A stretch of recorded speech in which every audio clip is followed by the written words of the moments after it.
Vaishno club में आप सभी भक्तों का हार्दिक स्वागत एवं अभिनंदन है।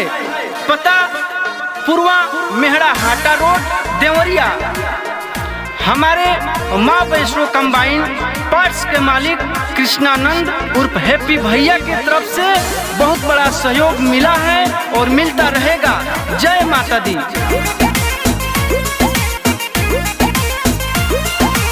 अढ़ौल के हरवा ले आबो ये हो किंसु भाई, साथे में जई है दीपू ना तो गड़िया के चलाई। साथे में जई है दीपू ना तो गड़िया के चलाई। अढ़ौल के हरवा ले आबो ये हो किंसु भाई, साथे में जई है दीपू ना तो गड़िया के चलाई। हैप्पी भैया के जल्दी से बोला बहो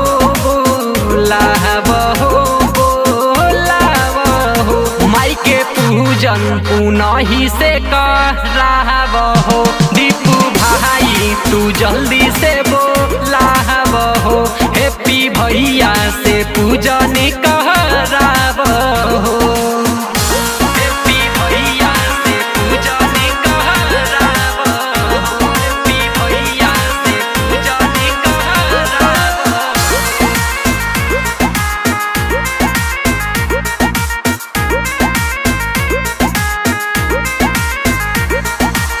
राकेश भैया यौरिया आकाश भाई, पंडित जी के बोला बहो।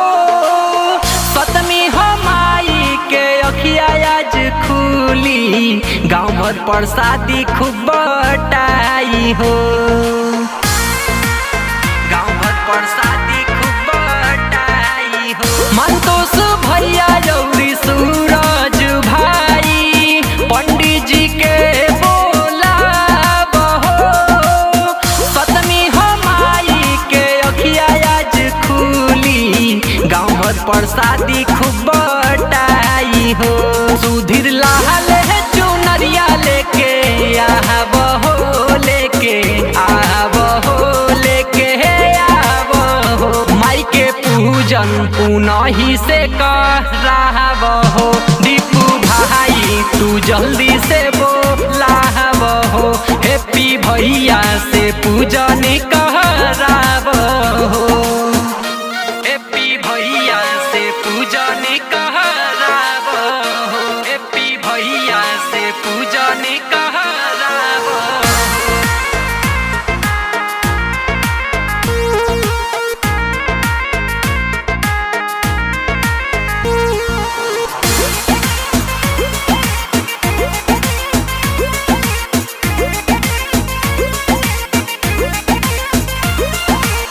मैया के भगती में सभे भइल पागल, झूम झूम नाचेले विवेक हो।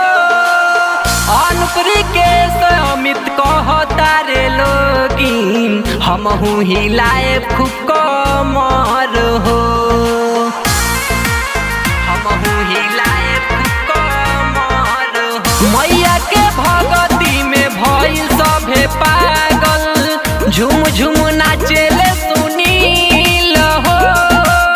सूझ सिद्धांत अमित कहता रे लोगिन, हमहू हिलाए खूब कमर हो। राजेश सोनी भजन तू गाबहो, तू गाबहो, तू गाबहो।